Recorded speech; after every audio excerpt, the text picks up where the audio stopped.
So I know a lot of people are struggling with power today. I really hope you can see me though.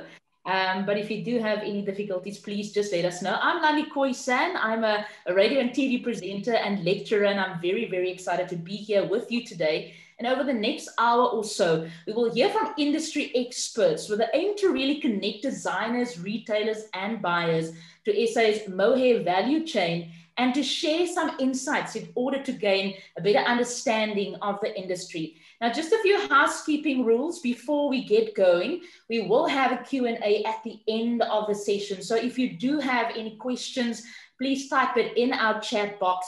And if it is directed to someone specifically, please just clearly indicate their name and we'll have a look at that at the end. And then we'll also have a poll on the screen, and I do encourage you to vote. We'll look at those results at the end of today's session. Then if you'd like an information pack about the companies represented here today, you can also just click on the link and complete the form, but we will be sending you an email with all the details at the end. And seeing as we are on load shedding level 4, we'll try and wrap everything up at about 4 p.m. today. Now, this webinar is proudly brought to you by South Africa Mohair Cluster, an organization with the purpose of growing local value addition and mohair product accessibility. And they are funded by the Department of Trade, Industry and Competition. And the South Africa Mohair Cluster is hosting this webinar in collaboration with SA Fashion Week. And we are so grateful to have you on board today. But before we get to the panelists, did you know that South Africa is the global leader in the production of mohair? Yeah, approximately 50% of the world's mohair is grown right here in South Africa. And the next closest contributor is Lesotho, contributing about 18% of the world's mohair. And other than the sheer cuteness of these Angora goats, and I must admit that I've thought of having one as a pet right here in my flat in the middle of Joburg, but they actually play a critical role in our country's socio-economic landscape, making mohair a resource that is definitely worth protecting and developing.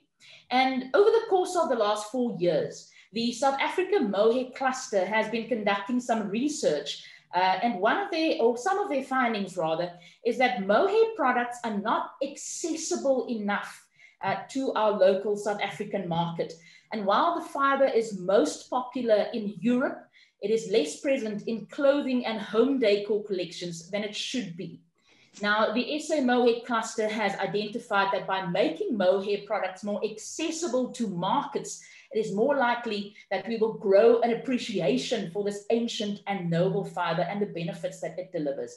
So we must safeguard the employment and economic contribution mohair makes to the South African economy. If this focus is applied sector-wide, it may result in the retention, if not the growth, of these contributions. Now let's get going with our panelists. The first one is Cyril Naicker from the Fashion Revolution. He's the founding member and head of the Fashion Revolution South Africa team.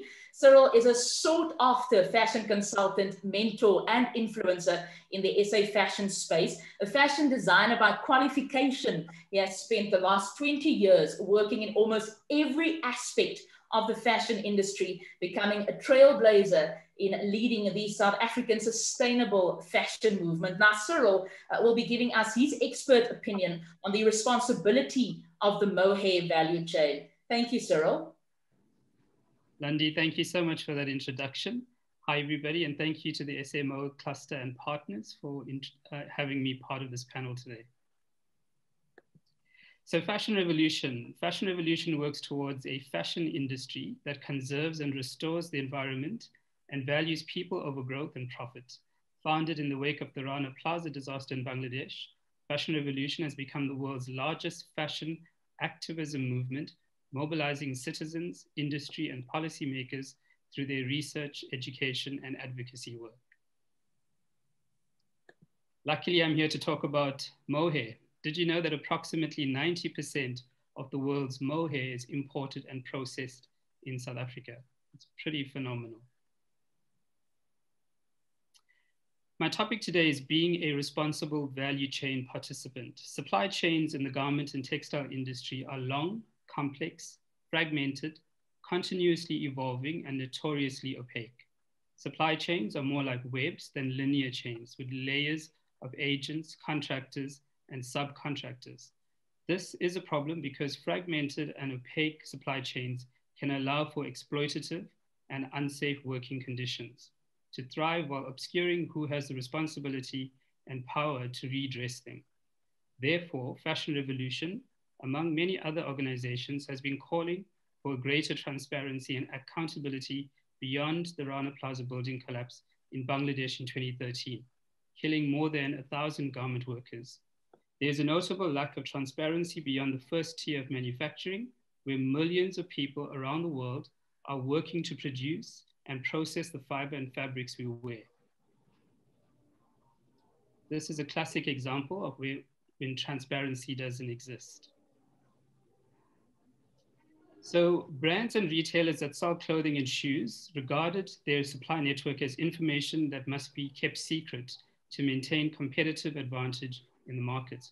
However, many brands and retailers have come to understand that by mapping and disclosing their suppliers, it won't damage their competitive advantage, but rather it can help them to more easily track unauthorized subcontracting, validate data such as facility name and location to ensure a greater accuracy of supplier information, receive timely and credible information from worker representatives, which can help mitigate labor and human rights risks, enable collaboration with other companies sourcing in the same facilities, enhance brand trustworthiness and reputation among consumers and investors, identify bottlenecks and inefficient processes throughout the supply chain in order to improve workflow and save money, comply with an increasing number of social and environmental regulations, provide competitive advantage, resulting in an increased market share. Consumers are increasingly expecting brands and retailers to be more transparent about where, how, and under what conditions their products are made.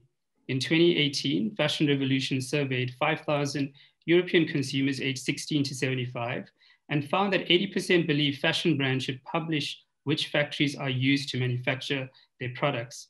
And 77% said fashion brands should publish the suppliers further down the chain where materials are sourced. And a 2019 study from Fiësta and the Consumer Goods Forum found that 94% of consumers are likely to be loyal to a brand that offers complete transparency, but only 19% believed that the clothes they buy provide enough information about their social and environmental impact. The COVID-19 pandemic has brought into stark light just how opaque, precarious, and fragile the whole fashion system is structured. The buying and production model is propped up by the labor and expendability of low-paid farmers, home workers, and factory workers who have few protections. In contrast, brands and retailers should be paying extra attention and providing extra support to their supplier at this time, not just the first-tier manufacturers, but those deeper in the supply chains too. Brands and retailers should be taking this opportunity to reevaluate their supply chains to reduce the unknowns that erode resiliency when unanticipated changes occur. To quote Grace Forrest from Walk Free Foundation and the UN Goodwill Ambassador, without transparency, we cannot see or protect vulnerable people. Brands' responsibility is to address issues deeper in the supply chain, starts with traceability and transparency. Considering that most big brands and retailers have long fragmented and complex supply chains with hundreds or even thousands of first-tier suppliers, supply chain mapping is not an easy, quick, or straightforward task for brands to undertake. It requires brands to choose to invest time and resources into the process. There are plenty of traceability and transparency tools available to brands and examples of leading brands that are mapping and disclosing their suppliers at the first tier and beyond, sometimes right down to the farm level. Fashion Revolution's own research shows that only 24% of 250 major brands and retailers are disclosing some of their tier 2 and tier 3 suppliers. Mapping a brand supply network is the first step, but crucially, this information must be shared publicly for the brand to reap the potential benefits that transparency enables and for a wider set of stakeholders to make use of data to improve accountability across the value chain. And to end on a positive note, 92% of mohair tops are exported. And South Africa produces approximately 50% of the world's mohair. That's pretty phenomenal. Thanks very much. Thank you very much, Cyril. Some interesting stats there as well. Before we get to the next panelist, just so that you are aware, we are recording this webinar and you will receive a recording of it at the end. Up next, we have Annette Pringle from the Fashion Agent. Now, managing member and co-founder Annette Pringle moved from Stuttgart, Germany to Johannesburg, South Africa back in 2004, where she lives with a South African husband of the last 17 years. Pringle is an ex-Hugo Boss global brand manager with more than 30 years of professional experience in the fashion industry. And Pringle is a fashion professional globally and specific to the African continent in the fields of collection planning and merchandising, brand management, product development and pricing strategies, brand collaborations, manufacturing and distribution. And she's a hands-on advisor, implementing practical solutions, working closely with African designer brands, bringing positive change to their businesses. And her biggest success story is designer Tebe Magugu, the first African winner of the prestigious LVMH Fashion Prize in 2019. Pringle started the Fashion Agent, a B2B business, back in 2012. Now, Annette will be explaining the pre-order model and why this is exactly what the SA fashion sector needs. Thank you so much, Annette. Thank you, Lundi, for the kind introduction, and thank you to the SA Mohair cluster and to Lucilla Boysen from SA Fashion Week for having me at the webinar today.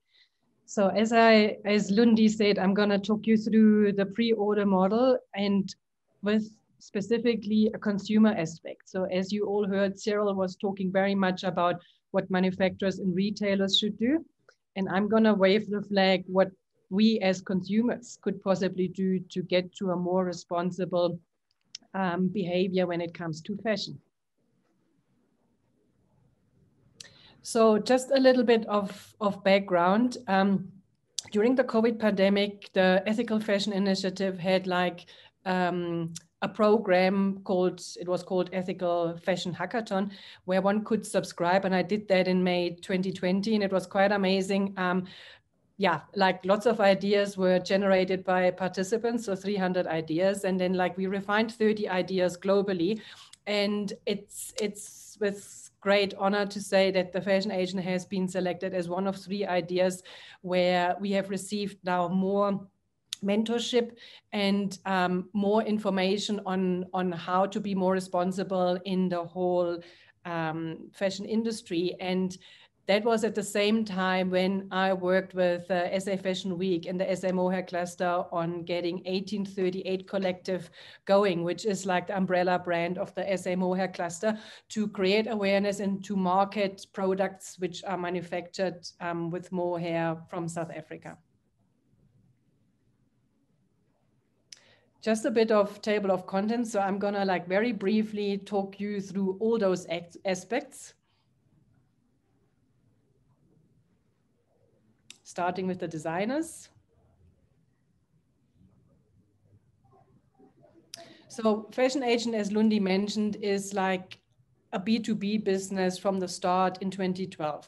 So we have always done pre-order model, meaning nothing has been manufactured without having like an order received from a buyer. A buyer in that sense, a store, a department store, concept store, or a boutique around the corner, also an online store. What we're doing now is we're offering the pre-order model to the consumer. So since last year, August, we've been working extensively on a MVP. Like in layman terms, it's like a pilot project to monitor how B2C, business to consumer interactions are working with an online store on a pre-order model basis. So in total, we support 12 designers, and we work always like on a minimum of a 12-week turnaround system. So if we get an order from a buyer, today, then we would deliver within 12 weeks time. And what's very important, we also ask for deposit payments so that the designer can really start working with the deposit received to buy fabrics, to pay the factory workers. And we also ask for balance payment before the goods are leaving leaving to the stores or to the consumer, to make sure all the people who have worked on those products have been paid. Very important for us are the Sustainable Development Goals, and I'm just going to touch a bit more in detail on 3. So I want to highlight number 8, 10, and 12. So when you purchase something on pre-order, meaning you're not just going to a store and there it is and you grab it, but you say, okay, you want this product and you're happy to put your money down for a deposit and then it will only get made. You literally contributing directly as a consumer to these 3 SDGs, Sustainable Development Goals. So number 8, decent work and economic growth. If you buy the product, it's important to understand that you're contributing to better working conditions. So we can make sure that it's not having to be made with overtime, during the night, hectic shifts. And we can also make sure that the workers are getting paid before the product is sold in the store. So with number 10, reduce inequality within communities and among countries. It's also workers throughout the value chain can be paid fairly and on time, and that improves quality of life. And the last one, number 12, responsible consumption and production, that we only manufacturing what has been really ordered. That's just where I'm sitting, our showroom. And Lindy said all of that. Just a bit to the history. So we started in 2012 with the physical showroom here in Johannesburg. Then thanks to TB Magugu, we had the opportunity to start physical showrooms overseas during Paris Fashion Week, business to business. And now we're going online. That's like showed by the phone, that we do the pre-order process now online 24/7 to businesses and to the consumer. So our target customer are designer brands, then retailers, and now also us, the consumers. Just a bit of numbers on market and competition. So we think it's possible to grab 1% of designer brand market by Q3 in 2023. So that's just some insights on our business plan, which will amount to $1.5 million.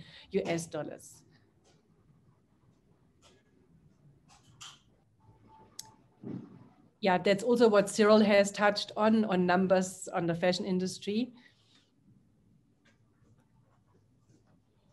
And a bit of insight on our partners. So these are the designers we currently have on board with the online store. So it's Judith and Muso Maxwell from the 1838 Collective, together with the SA Mohair cluster.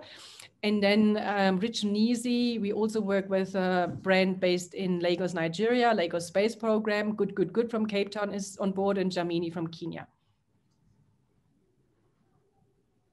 So that's our reach. So we have 495,000 total followers. With the MVP, we started now in February 2021. So that's with the fashion agent, and like the biggest followers with the designers and our partners. And I'm just showing you some visuals so you can see. So these are all the designer profiles we're working with. Yeah, and that's now like our online store, which will be live soon. So our tagline is shop the continent's best first. So we give you access to the designer collections on pre-order based models. And we have touched on that in 8, 10, and 12. So that's also what we show on the website. That's what this slide illustrates. So the website is very much giving information on how the whole process works and how pre-order works and why it's so important to shift into that model. And that's like screenshots, how it's going to look on your phone. So our benchmark was very much like high-level designer online stores. And yeah, we can just scroll through those slides, which gives you an idea on how the end product will look. So this is very nice. That's Musso Maxwell from 1838. So we give like a lot of information about the designer, the profile. Also, when you just select the product and you see these little pop-up windows where it gives you an explanation, okay, when you order till then and then, your garment is ready 12 weeks later. And where you have the yellow blurb, it's possibly quite small for you to see, but we also show where the consumer is on a product journey, you know, like what happens once you've placed your order, what happens then with your product. And then we give also information on behind the scenes, so on how the process works. So be it photo shoots, be it like manufacturing, you see that lady with like blue indigo hands. So that's natural indigo in Osogbo in Nigeria. And you see also information on 1838, the Mohair products.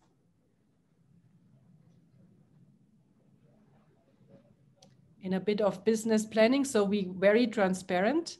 So 45% commission from retail price sold is coming to the fashion agent. And then like from that amount, we're gonna distribute 55% to the designers. If it's wholesale basis, what we're taking is 20% from wholesale price sold. And there's a little diagram which illustrates it better on the website. It's this one here. So we, like to Cyril's point, we adhere to complete price transparency, that the consumer can see, okay, if I'm buying something, which means 100% paid by you, by the consumer, what happens with my money? Where does it go? Who is getting paid what out of that amount? And that's the team. Thank you very much. Thank you very much, Annette.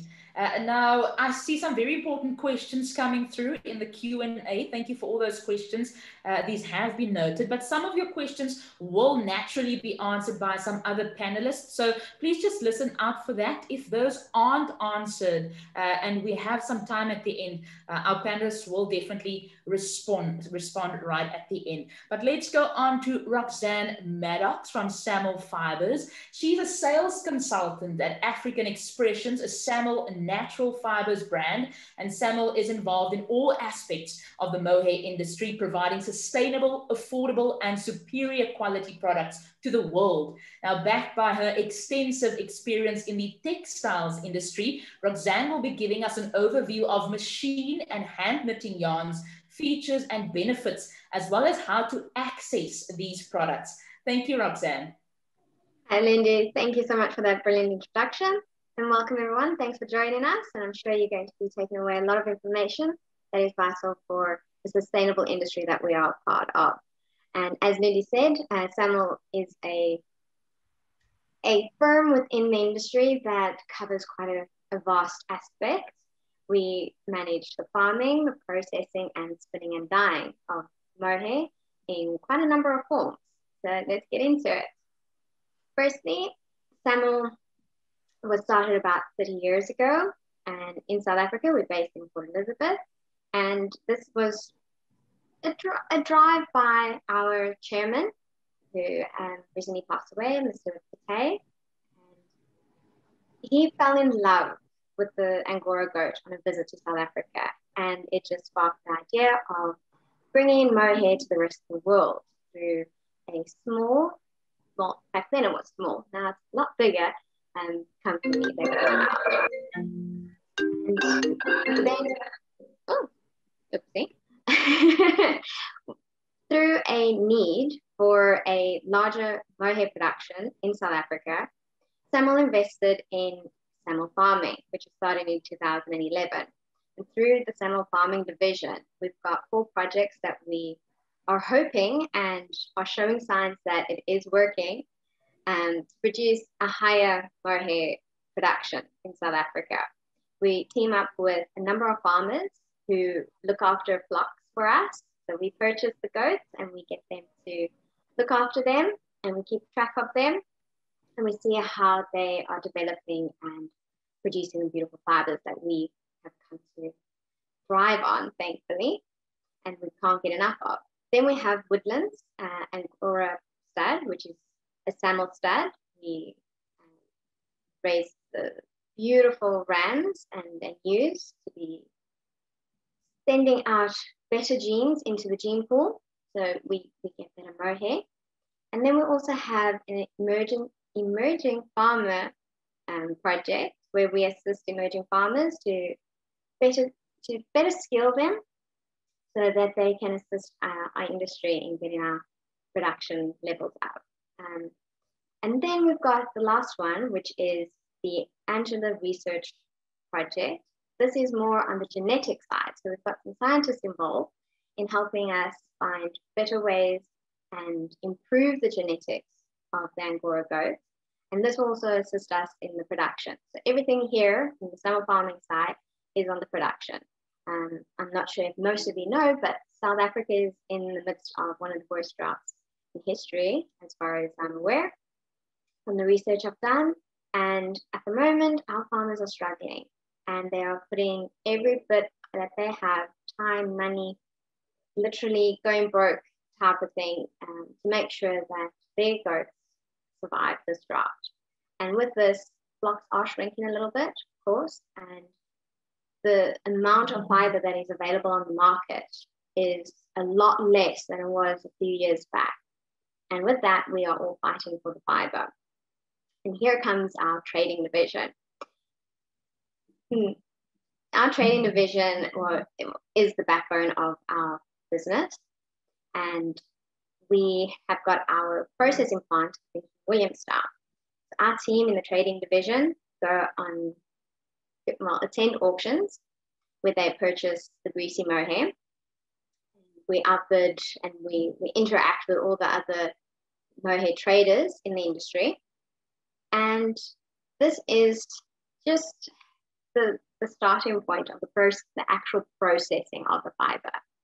So once it's purchased on auction, we truck it up to King Williamstown, Eastern Cape, where we wash, dry, and comb the fibers. So the combing process is where it's basically like combing your hair, trying to get the fibers all to lie in the same direction so that the spinning process is a lot easier. So then once it's all processed, we bale it up into about 250 kilogram bales, and we truck it back down to PE. And that is where our headquarters are. And this is where the next step comes in. Most of our mohair tops are exported, but most of them that don't go out over the ocean gets used in our spinning plant. So this is where my knowledge kind of fits in as part of the spinning team. So at SAMIL, we can produce custom-made yarns for just about any application. And we can do custom blends, custom spinned types, as well as dyeing. So you can pick your color. So it's literally mix and match and even create from scratch what you want to use for your products.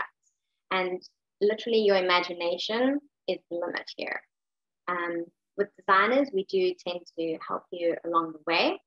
So if you're unsure, it's first time using mohair, we will hold your hand and guide you through it. We're not expecting you to know exactly what yarn you want or the color or anything on that side. We just need your idea. We need to have your vision in mind, and we can help you achieve that. And we've got a great team of dyers that can help us and match and get the exact color that you're looking for to make your design come to life. And the great thing about mohair is you don't have to have these intricate designs to make your design come to life. The natural luster that mohair has can bring a simple stockinette stitch into 3 dimensions. It shimmers, it shines, and it just comes to life. And it is amazing to watch designers kind of light up when they see their designs come to life in mohair, compared to some of the other fibers that they may have tried. And mohair is not the itchy, scratchy fiber that it used to be. And this is thanks to the technologies that have come about with the genetics, breeding, farmers sorting their mohair correctly, as well as the spinning and dyeing technologies that have come available. Yeah, we love working with designers, and African Expressions in particular does. We are a stock service base, so we hold the stocks for you, and you don't have to place an order of like 300 kilos or 20 kilos for a color. We can give you just enough to get started and get your hooks into mohair, so to speak. African Expression started in 2011 with only 3 yarns. Currently, we are sitting with 14 yarns and over 500 colors. So there is something for every project available. And our yarns were designed initially for hand knitting in particular, but subsequently with the demand for mohair yarns and readily available yarns, they have been adapted for machine knitting. So if you work with great knitters that are available, and some of them are here as part of the panelists for today's webinar, they will guide you and assist you in knowing exactly which yarn to use for the machines that they have available. And that is a great part of the process, is that you work with people that can guide you the right direction instead of just leaving you to trial and error, you know, and where's beautiful yarn? Can't have that. So yeah, we've got a diverse range. And at the moment, we are in the process of being RMS certified. And this is part of our social responsibility as well. We've got a need to be aware, as Cecil and Annette said, we have to be aware of our impact on Mother Earth and on our environment in general, be it social and economical. So we are working with the Textile Exchange, and we are busy making sure that all of our processes are in line, is the right word there, in line with all the requirements and standards being set. So we are making sure that what we produce is good for you, good for the planet, and good for everybody. So yeah, we also, as I mentioned, have our outreach programs. We assist with local knitting groups. We do the support and upliftment of previously disadvantaged farmers, and we are now being RMS certified. So we are ticking all the boxes to make sure that you produce products that will definitely meet everyone's requirements. And if you have any queries, any questions, or an idea of a project that you want to do, just give us a shout. We're here to help. We look forward to taking you along this journey. Thanks so much. Thank you so much, Roxanne. All right, our next panelist is Beauty Mokgwamme. Now, she's the Empowerment and Training Officer of Mohair SA. Beauty holds her BTech in Animal Production, as well as her National Diploma in Agriculture Management. And driven by her love and passion she has for Angora goats, Beauty's involvement in empowerment and training is a calling more than a vocation. And she works hard every day to contribute positively to the industry while changing the living standards of the communities she works in. Beauty will be giving us a presentation on BBBEE and the future of Angora farming in South Africa. Thank you, Beauty. Thank you, Lundi. Thank you so much. And thanks to the host staff for this beautiful platform to share. It's always exciting, and it's always my pleasure to share the beautiful transformation that is happening within our industry. And yeah, it's just amazing how the industry contributes to our people's lives. You're going to see now what exactly I mean, but it's really exciting, and there is a progress with the transformation within our industry. The Empowerment Trust was established back in 2010. It's existing now for the past 11 years. mainly to promote the Black economic empowerment within the industry. It's a drive that ensures the sustainable supply of mohair within the industry. And how do we do that? We identify the Black emerging farmers, and we empower, and we also in the process identify the participants, the young graduates, the entrepreneurs to participate within the structures of the mohair industry. We also aim to commercialize the Black farmers within the industry. So we just don't empower and live. We ensure that at the end, at the exit of the project, we commercialize our Black emerging farmers within the industry. So this is just a structure that the Empowerment Trust report to. The Mohair Empowerment Trust, it's a trust that was established by the industry. So it's well represented by the whole entire industry. The chairman of the Mohair Trust sits in my trust. The chairman of the Mohair South Africa, the chairman of South African Mohair Growers Association, he's actually currently my chairman. The two trustees that include the Black commercial farmer, that later I will share the beautiful success story, Simpiwe. And we also have the two trustees that represent the government side, or observing and ensuring that the industry it's really pushing the transformation within the industry. They report back to the Minister of Agriculture, and those are two Black, a female and a male officials from National Agricultural and Marketing Council. So this is the structure that approves my projects, or that I report to. And as I said, it's well represented by the whole entire industry. We don't do this, we obviously do this with government. I call them our key partners. Most of our beneficiaries, they are sitting or leasing the land reform farms. Some of them are leasing for 30 years. We know with the land issue, we have farmers that are sitting on lands with no livestock. So the industry is coming in those lands that are very suitable for the Angora goat, or showing the success potential to farm successful with Angora goats. We get involved and assist those emerging farmers. And as I mentioned before, earlier, we aiming to commercialize the farmers. So we try to get involved in one project a year, or assist one project a year to be able to commercialize that specific project.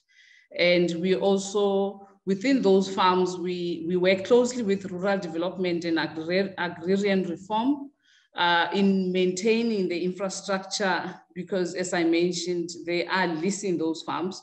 So the infrastructure, like your shearing shed, the fencing, gets to be maintained by the Department of Rural Development and Agrarian Reform. So we work closely with them, and our partners, they sell the mohair through the official brokers within the industry. We also work closely with the Eastern Cape Rural Development Agency, because our aim, or our responsibility, or what we can assist with the goats, it's mostly the goats. I mean, with our emerging farmers, it's mostly the goats. So the Eastern Cape Rural Development and Agency, they come in where we cannot assist. And I'm also responsible for the training of these mohair producers, not only the empowerment partners, but any individuals that, I mean, the graduates, the students, the communities that are interested to this beautiful goats, Angora goats. We also do training, and through AgriSeta funding, we really achieving a lot of we're achieving a progress with our training within the industry. What do we do? How do we do it? So we purchase the goats via the free interest loan for the period of 5 years. We call it a loan because the partners are paying back, and simply because we have to empower the next partner in the following year. As I mentioned, we identify each one partner a year and try to commercialize the farmer. And I'm talking minimum goats of 200, maximum goats of 2,000. So the partners, they pay back the free interest loan within the 5 years, twice a year in every sharing. And we do this together. So once the partner is involved with Empowerment Trust or a farmer or emerging farmer, I call them my partners, we then do this together. We farm together. So I have a very close relationship with my partners, and we're really going somewhere. We're progressing. So the contract is 5 years, but we saw some of our farmers managing to get out of the project or the contract before the end of 5 years. And later I'll share the story. And we also just don't buy goats and let the farmers, as I'm saying, we're doing it together. We take our farmer with us, we train, involving the vet, our industry vet. So the animal health issues part of farming that is attended by our professional vet. And then we also I specialize a lot with Mohair classing, ensuring that whatever product they're preparing for the 6 months before sharing, it's well classed at the end of the day to ensure the better price. So we do that, and in ensuring that at the end we achieve this large scale Mohair producers.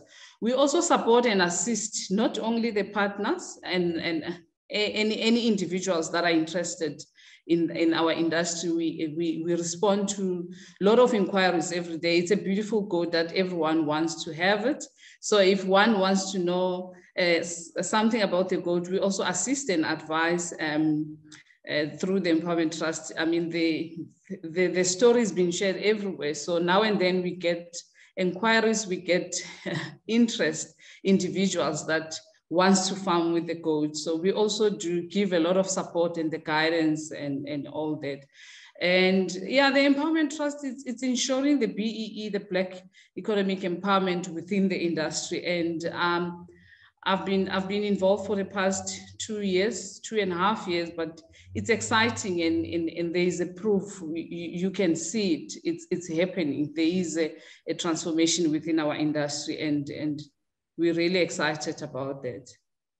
Beauty, I'm just going to ask you that we wrap up, please, because some people are unfortunately affected by load shedding, so we must be conscious of time. Okay, but currently we're running 10 projects, which involves about 5,000 goats, and the trust is contributing, or the partners contribute about 15,000 kgs of Mohair per annum. And we're proud to say we are RMS certified, 100% RMS certified, meaning we're farming responsibly. And we also, as I mentioned, we work closely with the Department of Agriculture. We previously, in the past 2 years, hosted about 7 graduates that were placed within the industry, and it was under my supervision. And we train, as I mentioned, we're training the students and the farmers and the farm workers. This is just a footprint of, we're having about 10 projects, 9 is in the Eastern Cape and 1 in the Western Cape. These are just pictures taken during the audit of responsible Mohair standards in different farms. And we're really proud, as I mentioned, we're proud to say they are all RMS certified. We can just move on. It's just the pictures showing. This is another farm. So you see the broker, it's just the brokers and the auditors on farms. And this is just a picture that was taken during the host of the graduates. They were placed within the industry in different organizations, the brokers, the farmers, some of Empowerment Trust farmers, and yes. Perfect. Thank you, Beauty. Yes. Thank you very much.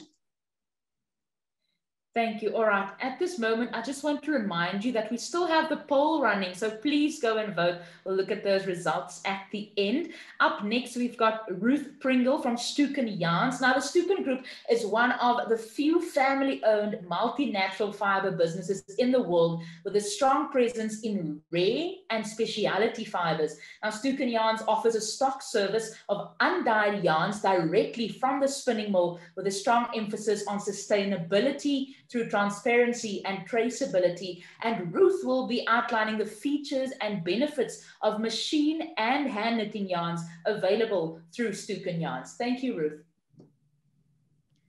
Good afternoon, everyone, and thank you for the introduction, Lundi. So as Lundi mentioned, I'm from the Stucken Group. Here we go. So the Stucken Group is a vertically integrated company responsible for the processing, spinning, dyeing, weaving, and knitting of natural fibres. And there we are. And we specialize predominantly in mohair and wool. So for the purpose of this presentation, I will discuss the manufacturing and retail facing sections of the group. So processing from greasy fibre to top form is done at Gubbin Ings, spinning at Stucken Yarns, dyeing at speciality yarn dyers, and finally weaving and knitting at Henterveld. But I will be focusing mainly on the yarn division.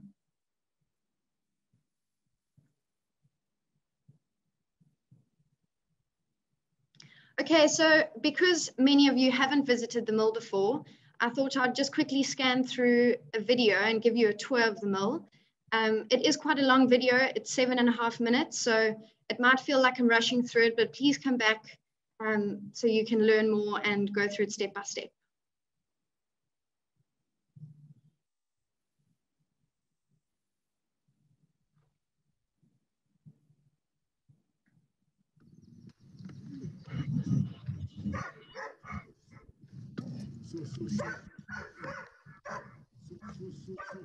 Okay, so obviously mohair production all begins on the farm, as you all know. We then go to shearing, which I'm just really going to scan through. And the mohair is classed according to micron length and fineness. After the farm, it's then taken to the broker. And here we have Gerrit, who is the Stucken, the buyer for mohair. And he will, in preparation for the auction, visit the broker and looking at his order book, see what he requires for his orders. Mohair is then bought on auction. There he is again.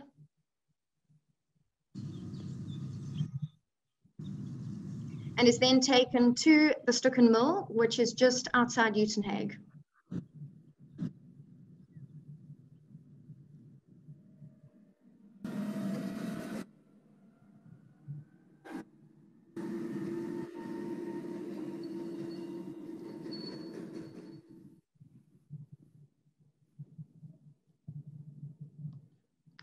Apologies for the video lagging a bit. The first step is the step we see here, which is scouring. This is when the mohair is washed with biodegradable detergents. And as the mohair passes from bath to bath, the mohair becomes cleaner. The vegetable matter and the dirt which comes off the mohair is actually a great fertilizer. So Stucken sends this to the citrus industry, which in turn provides citrus for Stucken's employees. And the mohair goes through a dryer and is then ready for the next process. This is wool carbonizing, so I'm just going to skip this part and get back to the mohair.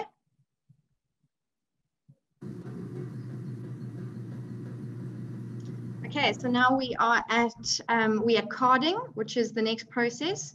And carding is a process that disentangles, cleans, and opens the fibers up and begins to form a continuous sliver ready for combing.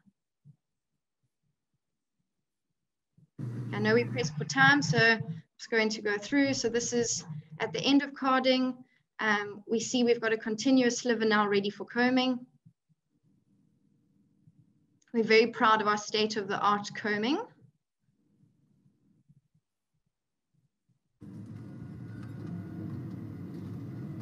And in combing, the mohair is passed through a series of combs or teeth, which helps the fibers lie parallel to one another and further removes any vegetable matter left over and any shorter unwanted fibers.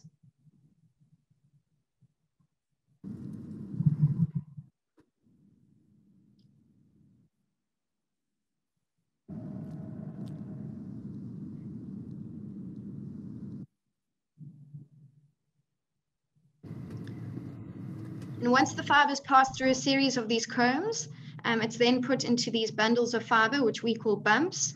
and is either sold to Stucken Yarns or to various spinning mills around the world.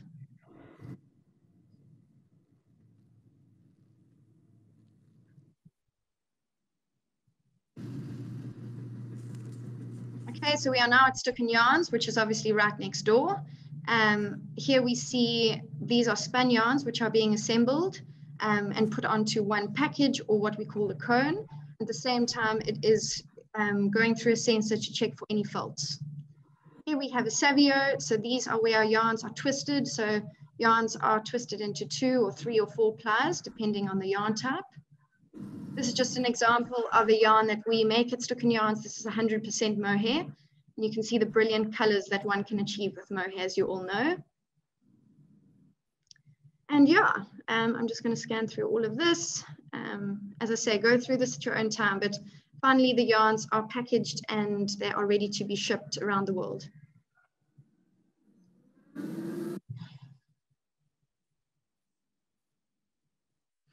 And this just gives you a brief overview of the scale of the Stucken mills.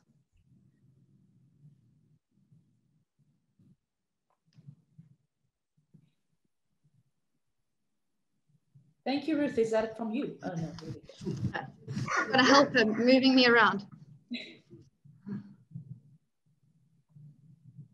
Okay, there we go. Okay, so in our yarn collection, we'll start with weaving. With our weaving yarns, we predominantly spin finer yarns, which are for suiting, velour fabrics. We also spin heavier counts of weaving yarns for blankets and apparel. Our second section of yarns is hand knitting. Most of these are sold undyed for hand dyers, but we also dye and label balls for hand knitting brands. Machine knitting yarns, just like SAMIL, most of these originated as weaving and hand knitting yarns, but they have been adapted for machine knitting. And lastly, we have our specialty yarns, and these are just yarns that we have made for specific applications along the years, including macrame and carpets and all sorts of things. I'd just like to say in this point of the presentation that the Stucken mills are Oecotech certified, as well as RMS and RWS certified. We use mohair traceable back to farm. We use South African merino traceable back to farm. So it really is an exciting space in terms of sustainability. Okay, so I won't go through this, but I just thought I'd put it here so that you have a reference. So Stucken Yarns is an industrial mill, and we are geared for larger bulk orders. But for our local market, we offer yarns at wholesale level, and there are minimum order requirements there. We also can develop custom yarns, and depending on the yarn type, just for our machine sizes, these minimums are 500 to 750 kilograms. Obviously, there is some room to play there depending on the yarn type and if it's similar to something we already make. Then on retail level, we have an online store, and here we sell our most popular hand knitting yarns in 1 kilogram packs, and these are all on hand ready to ship. And then before I go, I thought I'd just share with you our other online stores. The Hinterveld online store, we have mohair, wool, alpaca, cotton blankets. We are known for our mohair blankets, and that's where you can find us at that URL. And we are selling our blankets at wholesale prices locally, just to the consumer.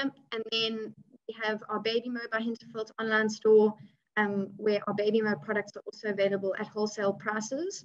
So now you've really got the idea of Stucken from farm all the way to finished product. Thank you so much. Thank you so much. Yeah, and then my contact details. If you have any questions or you just like to learn more, yeah, we love sharing our story. So please get in touch. I must say that video was very satisfying to watch. And just to note, we are almost at 4 o'clock, so I am going to ask that we are mindful of the time. Up next, though, we've got Jacques Burthy from the Vuya Group, and with extensive experience in knitwear, supplying both with local and international markets. Jacques will be taking us through an explanation of the design and manufacture of garments using natural fibers. Thank you, Jacques.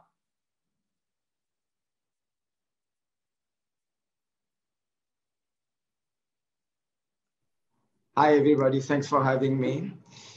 Vuya Group is just a local manufacturer here, established 7 years ago, and we use mainly natural fiber and produce garment. Started with designers and develop it in a way that make designers happy. At the end, to realize their dreams. We at Vuya, we consist mainly on designers, and we have a market to do for manufacture for local and international. We have done quite a lot of work today to reach where we are, and can say we only manufacture with natural fiber, mainly mohair. We do explain to any customer, any type of garments, whatever they want. We can collaborate with anyone to explain them what they want. We have so many type of yarns that we use as natural fiber. So we use silk, mohair, we use cotton, linen, bamboo, and so on. That is available in the country. We make garments with different types of structure. So we've been here for quite a while, just to make sure that our designer understand.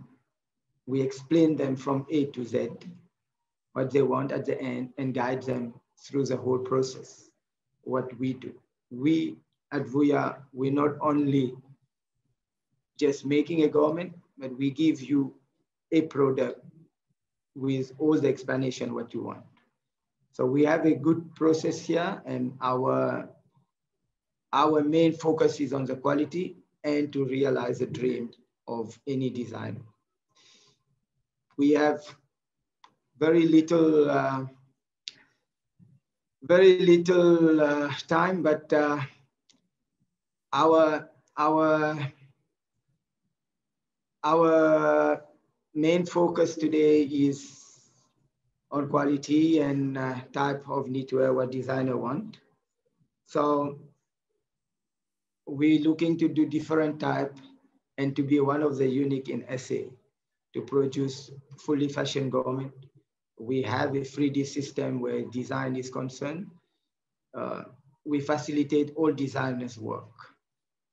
Today we work, our percentage of work is mainly 60% goes international and balance is local. We do very little in terms of quantity per style, which is only a minimum of 50 units per style, just in order to make sure that we can cope with the quality. We do from design is like converting an artist design to a knitwear piece, which not a lot of companies like to do, but we at Vuya, we has invested into this type of system to make it work for the designer. We do also finish our garment by hand crochet, which is not only machine knitted, but our finish is by hand. So that's give most of our people are quite skilled into what they're doing. So our final product will be like pressing and the quality and measurement and make sure to the requirement of each and every customer. That is all about Vuya. I would say we will see you at any time at Vuya. Here is some of our products, and this all goes to Europe with a silk mohair. As you can see, I would say that is all from Vuya at the moment till I see you next time. Thank you very much. Short and sweet. Thank you, Jacques. Appreciate that. Then up next, we've got Hannelie Bekker. Shame, Hannelie, I know you've also been having connectivity problems, so I hope everything goes smoothly for you. She's the founder and owner of Wrapt knitwear, which is spelled W-R-A-P-T. Wrapt is committed to slow fashion, weaving ethical and sustainable practices into each of their stunning garments. After 27 years in TV channel management, Hannelie took the leap into the fashion world in 2017, and I'm sure she's never looked back. Let's hear about slow fashion, sustainability, and independence from fast fashion cycles. Thanks, Hannelie. Thank you, Lundi. Thank you very much for the introduction, and hello, everyone. As Lundi has said, knitwear is my second career. It's been a big change to make, but I could not be happier. Our studio is at Victoria Yards in the Johannesburg CBD. And this is a space that we share with a wide range of artists and manufacturers, from a gin maker to a jeans maker, to ceramicists and photographers and a couple of CMTs. Wrapt produces and develops knitwear both under its own brand and for other third-party designers. In our very short history, we've been privileged to work for brands like Clive Rundle, Luna, Chiefs of Angels, Musso Maxwell, and Vivier Studio. And here you see just a few of the pieces we have done for other designers. Under our own brand, we make a small collection of knitwear, mostly for women, but not exclusively, and a small amount of homeware. This is a category that we would like to grow in the future. We try to make things that can be worn and valued for many years by using timeless shapes, gorgeous natural fibers, and distinctive detailing. We work predominantly in merino wool, mohair, cotton, and linen, and we source yarn locally as far as possible. We have a kind of internal cap of 9% on man-made or synthetic fibers in the blends that we use. This winter, our collection is dominated by mohair for a number of reasons. It's local, it's easy to source in quantities that we can accommodate as a very small enterprise. It comes in the most beautiful colors. I think many of you know about mohair's ability to absorb dye in a very special way. And it ticks all the environmental boxes. Also, we know that working from home in South Africa is a very, very cold affair in winter. And we really believe in the warming ability of mohair. It does it in a way that nothing else can manage to do. When we decided to work in natural fibers, we made the choice for both ethical reasons and to differentiate our brand. Initially, we thought that we would work in synthetics if our clients desired it, but we actually soon completely abandoned that idea. Firstly, because we became so convinced of the imperatives of not adding any more synthetic garments to the world, but also because our own expertise now centered on natural fibers, and it just made sense to try and share that expertise and pass those values on to our customers and our clients. As you can tell, we are passionate about knitwear made with natural fibers. James, you're about 2 slides ahead of me. 3 now. I need the first one with the little icons, please. And it's been very exciting to see more South African designers incorporate knits into their collections over the last few years. Knitwear to us, and I think to many other people, feels exceptionally well aligned with these strange times we're living in for practical reasons, emotional reasons, and ethical reasons. Because knitting gives a designer control not only of the construction of the garment, but even the construction of the fabric itself, it really offers so many opportunities to engineer it to fit its purpose and to make decisions that align with your values as a designer, starting much earlier in the value chain than when you buy fabric from a fabric retailer. So if you look at the little icons there, knitwear is about comfort. As a designer or a manufacturer, you can use the fabric, you can control the fabric composition and the weight. You can control what goes into the fabric. You can control how heavy it is, rather than being at the mercy of of fabric manufacturers. If knits are fully fashioned, it means there is little or no wasted fabric. And breathability lends itself to trans-seasonal clothing, which is something that we feel is increasingly important to create greater independence from fast fashion cycles. Also, for consumers, the benefit of mohair in merino includes the fact that it needs little cleaning, which means it is environmentally beneficial. Knitwear is also seen by consumers as investment pieces, and therefore consumers hold on to them longer.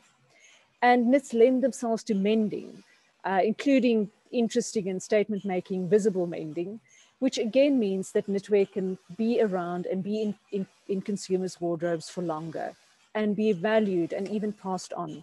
We are often moved when people come and tell us about a jersey or a blanket they have that they got from their grandmother or their father, and that they are still wearing. James, you can move on to, please. Another one. Apart from full, so as you will have noticed that the principle I've outlined coincide with those of slow fashion, and that is squarely where we are positioned. We don't have the capacity or the inclination to do mass production. Instead, we are here to work with small to mid-sized local brands, including those who might be new to knitwear as a category. Apart from full garments, we can also produce meterage of bespoke fabric or even ribbing, again giving designers an unusual degree of control. Fabric production works especially well for signature garments or detail. Now, if anyone wants to investigate working with us, the starting point is simple. Give us a call and we'll take it from there. You don't need any kind of knitting knowledge or technical know-how to get started, just an idea of what you'd like to achieve. We work from anything. We sometimes start with a sketch, a reference picture, a sample garment, or even just a verbal description of what someone is trying to achieve. We do have minimum order quantity, and there are definite constraints in terms of sourcing yarn. But working together with designers, we can usually navigate our way to a solution. Knitwear as a segment is quite underdeveloped in South Africa, and we really hope to work with designers and alongside people like Jacques and the yarn suppliers like Ruth and Roxy to help change that over the next few years. As a country, we produce both merino and mohair and cotton. And with the luxury fibers especially, we think that it's so important that we should be adding value rather than exporting raw material. As a knitwear business, we are part of the value chain that starts with mohair and merino farmers, runs through the spinners and dyers, through designers and retailers, and all the way to consumers of end products. This is my second career, but I love it very much. Thank you. Thank you so much, Hannelie.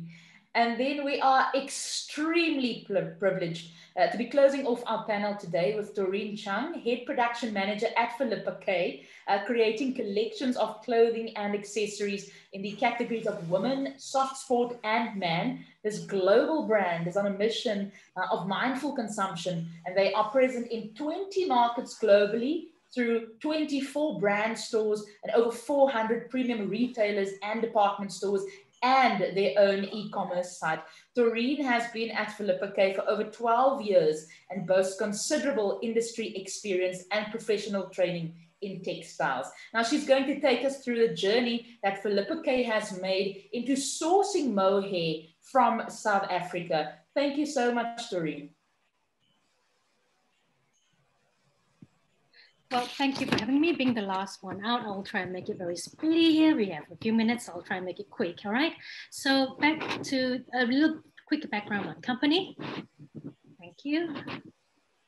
So I won't say everything over there. You can read it. But it's a Swedish brand based in Stockholm.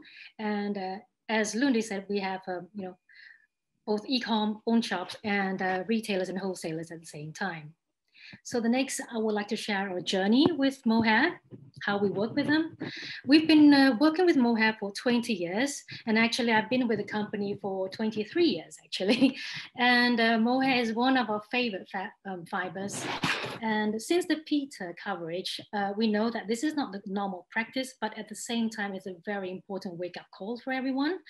So we felt that we had to do something. So therefore we teamed up with a few other Swedish brands, and we took contact with MSA, the spinners, the brokers, to see how we can help contribute and accelerate a change. Then we were invited to South Africa in 2019, and it was a very good hands-on experience to see from the farm level to the spinners. And what we could sense was the genuine passion, dedication from the farm level down to the spinners, and also the tremendous support that we felt from the textile exchange that they have given us, the MSA for giving us all the information that they need. It gave us the trust and confidence that we felt the certification of Mohair was going to happen. It was just a matter of time. So I hope that I get my time correctly, but I think if I'm not wrong, I think it took just less than 2 years for Mohair to be certified. So I think that must be a record, I think. And to share a little bit about the philosophy of our company when it comes to sustainability, as Lundi mentioned, we are aiming to drive a mindful consumption. And that means we would like to have styles that we can use, few pieces, and you wear them for a long time, and giving them a second ownership, because we also have secondhand sales in a sense for goods that are being pre-loved. So getting certified is very important, as we feel as a brand, because it's nothing we've done before, but because of this, we felt like it is an important step. And since April this year, Filippa-K has been certified, and RMS is one of them. So for fall this year, 2021, we will be launching 3 styles that will be certified. 2 of them will be RMS and RWS certified, and 1 will be RMS certified. So we're very excited and nervous to see how the response is from our consumers and also our peers in our industry. So we will actively work towards having certified products in our collection going forward. So that's it for me.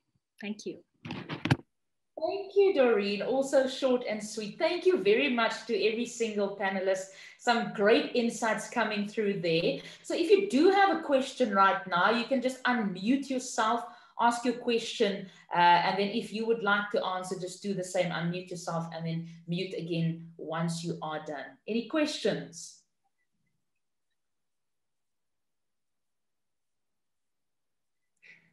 Complete silence. Everyone is scared of this load shedding, hey? All right, well, I think we should then, okay, cool. Let's see if any questions come through. All right, we will answer questions at some stage, but maybe we should also, okay, here we go. They're coming through now.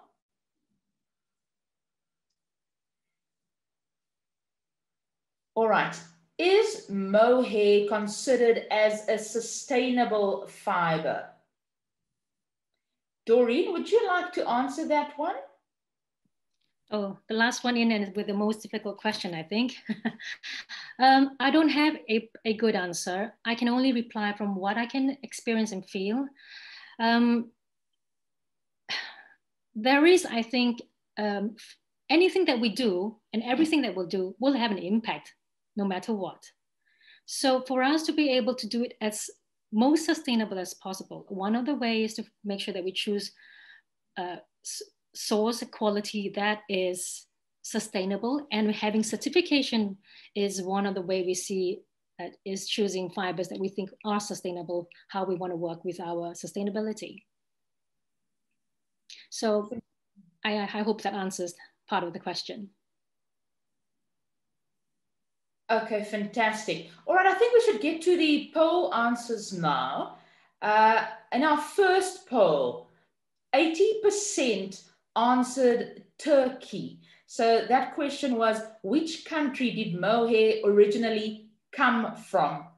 And the options there was Greece, China, and Turkey, and 80% said Turkey. Then our second question was, what animal does mohair come from? Is it the Angora rabbit, the alpaca, or the Angora goat?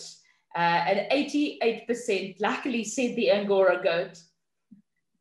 Then in our third poll, which country produces the most mohair in the world? There was Lesotho, South Africa, or Italy. And 86% said South Africa. Fantastic, ladies and gentlemen. All right. Last question. Ruth or Roxy, if you would like to explain how RMS is designed to ensure that animals are treated ethically. And after that, we can just wrap up.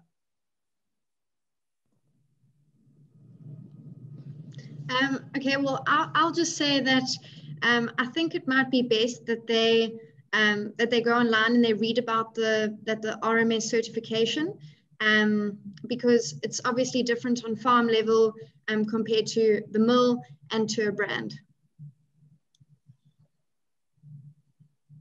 All right. Roxanne, would you like to add to that?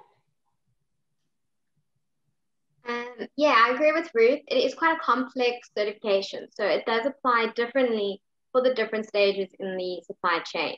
So what applies for farmers doesn't necessarily apply to processors, nor does it apply to the manufacturers and retailers. So it is quite a complex certification, and it's best to just do a little bit of research. It is quite interesting to actually see what it involves and what it covers and how it protects the way we farm with animals, as well as how we are processing the fibers. So yeah, I think a little bit of homework there is needed. Fantastic. All right, so we will definitely share some information. If you'd like more information, please just drop your email address in the comment section and we will definitely share more information with you. But ladies and gentlemen, we've come to the end of this very, very insightful gathering. I must say from myself, it has nothing to do with the mohair industry. I've learned a lot, and I've really learned to love this noble fiber and these animals as well. So thank you so much for that. And then a massive thank you as well to SA Fashion Week and to the SA Mohair Cluster for having me and trusting me with your webinar. And thank you very, very much once again to every single panelist. If you do have questions though, you can contact the South Africa Mohair Cluster at samohaircluster.co.za or just drop an email at connect@samohaircluster.co.za. And that is it from me, Lundi Khoisan, as well. Really appreciate your time. And then from my side, goodbye.